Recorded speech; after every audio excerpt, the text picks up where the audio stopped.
ગુજરાત યુનિવર્સિટીમાં સેનેટની ચૂંટણીની તારીખોને લઈને પહેલા એબીવીપી તો હવે એનએસયુઆઈ દ્વારા વિરોધ કરવામાં આવ્યો, જેમાં પોલીસે વિદ્યાર્થી નેતાઓની અટકાયત કરીને કાયદેસરની કાર્યવાહી હાથ ધરી છે.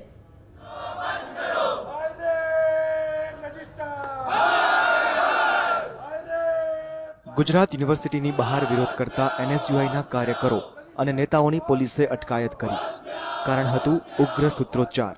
સેનેટની ચૂંટણીમાં અનામત સીટો જાહેર નહીં કરાય ત્યાં સુધી વિરોધ થશે તેવી ઉગ્ર રજૂઆત બાદ પોલીસે કાર્યવાહી કરી.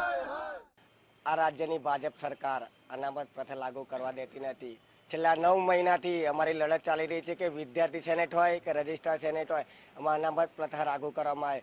અમારી છેલ્લા 9 મહિનાથી લડત ચાલી રહી છે કે વિદ્યાર્થીઓના પણ અનામતના પ્રશ્નોને લઈને વિદ્યાર્થીને અનામત પ્રતિનિધિ મળી રહે, જેથી કરીને અનામત વિદ્યાર્થીઓના પ્રશ્નોની રજૂઆત એક ઉચ્ચ સ્તરીય થઈ શકે. છાત્ર સંઘ ચુનાવ કે એટલે કે સેનેટ અને વેલફેરના ઇલેક્શનની માંગ સાથે ગુજરાત યુનિવર્સિટી ખાતે વિદ્યાર્થી પરિષદ છેલ્લા ઘણા સમયથી અલગ અલગ પ્રકારના આંદોલન કરી રહી છે.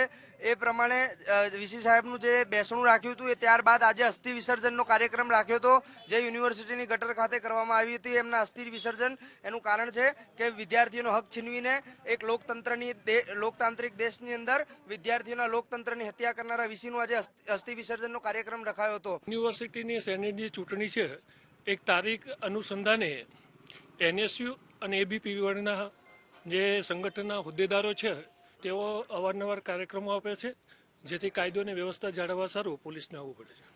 તો સેનેટની ચૂંટણીની તારીખો હજુ સુધી જાહેર ન કરતા પહેલા એબીવીપીએ વિરોધ કર્યો હતો. કુલપતિનું બેસણું અસ્થિ વિસર્જન જેવા કાર્યક્રમ કર્યા હતા. ત્યારે સમગ્ર મામલે કુલપતિએ રજિસ્ટ્રાર પર દોષનો ટોપલો ઢોળીને નોટિફિકેશન બહાર પાડવાની તૈયારી બતાવી છે, જેથી હવે સેનેટની ચૂંટણી માર્ચ મહિનામાં યોજાશે તેવી શક્યતા છે. કેમેરામેન મિત ભટ્ટ સાથે મલ્હાર વોરા, GSTV અમદાવાદ.